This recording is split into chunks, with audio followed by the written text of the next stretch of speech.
Isang panibagong araw na naman at isang bagong kaalamanan ng aking ituturo sa inyong mga kagri. Ang pag-uusapan natin ngayon ay kung paano tumingin sa pamantsa chart at upang makatulong din ito sa inyo.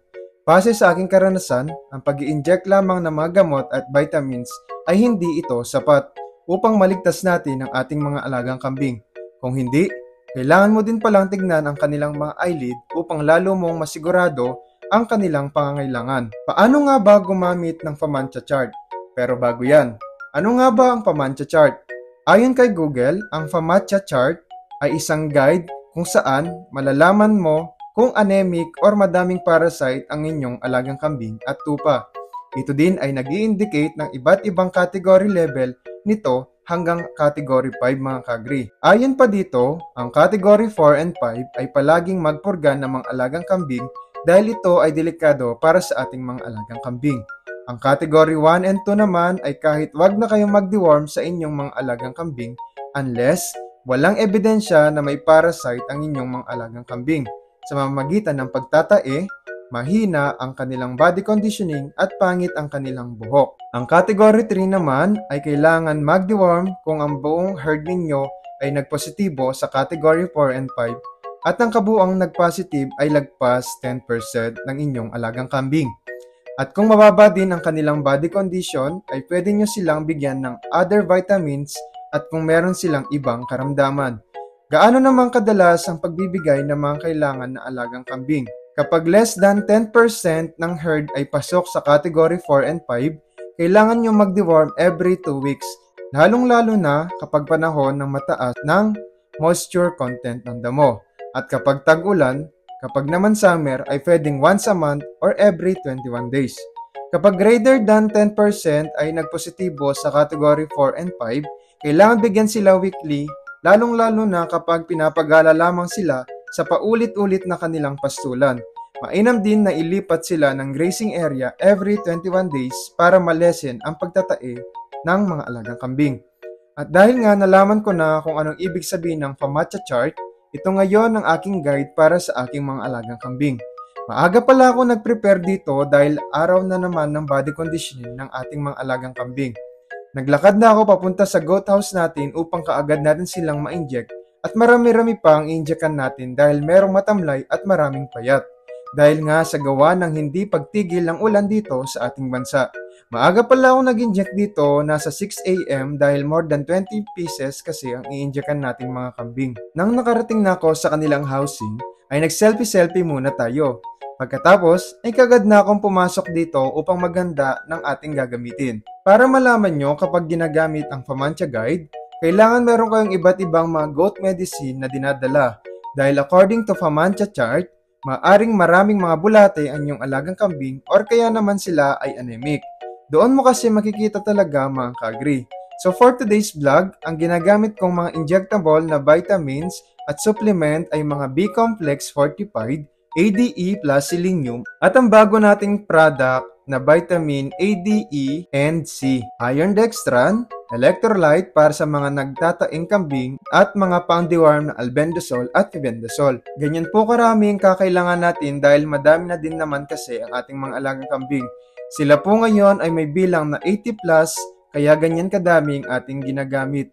Ngayon mga kagri, bago tayo magsimula, papakita ko muna sa inyo ano nga ba ang pinagkaiba ng healthy sa unhealthy na kambing using pamantsa chart. Ating uumpisahan sa healthy at okay pa ang mga alagang kambing. Sa pagtitingin ng pamantsa chart, kailangan tingnan ito sa eyelid ng inyong alagang kambing, kung saan sa ilalim ng kanyang mata. Buksan nyo lamang ito or kaya slide down nyo ang kanyang balat at doon nyo makikita ang kulay ng kanilang eyelid na nag-i-indicate kung malusog at hindi malusog ang inyong alagang kambing. Isang beses lamang pala kailangan tignan ito dahil kapag sobrang tagal, may tendency kasing magbago ang kulay nito. Ito palang aking pinapakita ay healthy ito mga kagri. At paano ko naman ito nasabi na healthy? Dahil sa kanyang kulay na pula na pinkish na kulay na nag-i-indicate na hindi maraming parasite or anemic ang inyong alagang kambing. Ito naman ay light pinkish na ang kanyang kulay na ayos pa naman ito, kaso kailangan na natin itong agapan upang hindi na lumala ang kanyang nararamdaman. Ngayon, Papakita ko naman sa inyo yung unhealthy na kambing using Fibonacci chart. Ito po aking papakita isang inahin na matamlay at humihiwalay ito sa kanyang grupo kaya tinignan ko ang kanyang mata. At tama nga tayo na hindi ito healthy dahil sobrang puti na ng kanyang eyelid mga kagri. Base sa Fibonacci chart, kung hindi maagapan ng ganitong kalagayan ay maaaring ikamatay ng alagang kambing. Kaya dapat silang agapan na.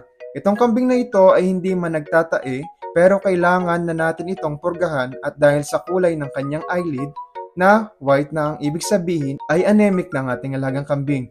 Ang susunod naman sa bisirong kambing na ito na nagtatae at matamlay. Ang isang ito, ganun din sa nakita nyo mga kagri. Same color at same diagnose. Since hindi po tayo graduate ng veterinary college, kaya po tayo nagbabase lamang sa kanilang physical action katulad ng matamlay at sa guide ng Fibonacci chart upang malaman natin kung ano ang kanilang problema. At dahil natapos na tayong mag-discuss sa Fibonacci chart ngayon, sasabihin naman natin kung ano nga bang kailangan nating ibigay sa mga alagang kambing base sa kulay ng kanilang eyelid at guide ng Fibonacci chart. Katulad ng sinabi ko nga sa inyo kanina, yung mga vitamins at supplement na ating gagamitin ay para po sa mga healthy muna. Ang kailangan ay body conditioning lamang. Ang ating monthly maintenance para sa mga month-old nating kambing ay albendazole na tag 1 ml at 1.5 ml naman sa mga vitamins na ADE plus selenium at B-complex fortified. At dahil gusto nating masubukan ang ating bagong vitamins na ADE and C, sinubukan ko ito sa kambing nating may lagnat dahil according sa pinagtanungan ko na veterinary ay maganda daw ito sa may lagnat na kambing. Imbis na antibiotic ang aking ibigay. Para naman sa mga unhealthy na kambing at bagsak sa Fibonacci chart natin, ang aking binibigay ay madaming mga kagri. Ito ay ang iron dextran, purga ng albendazole, bigyan ng ADE plus selenium at sabay ng B-complex fortified. Ganyan ang binibigay sa mga kambing ko na bagsak sa Fibonacci chart upang masigurado natin na makuha lahat ng pangangailangan ng ating mga alagang kambing. Ayon sa mga kasamahan ko na nakaranas nito, inuulit daw nila ang pagbibigay ng mga kailangan sa mga ganitong problema every 4 days mga kagri. Kaso, ang binibigay na lamang sa kanila ay mga injectable na iron dextran at mga vitamins. Hanggang ito ay pumula at maging healthy na nga ulit ang ating mga alagang kambing. Sa susunod mga kagri, papakita ko sa inyo mga improvement ng ating mga alagang kambing sa mga ginawa natin base sa Fibonacci chart nilang sinasabi at kung effective ba ito or hindi. Sana mag-work ito upang malesen din natin ang mortality rate ng ating mga alagang kambing. At dyan lamang nagtatapos ang ating video tungkol sa Fibonacci chart at muli, ako nga po pala si EJ na isang international tambay na may pangarap na nagsasabing thank you and happy farming.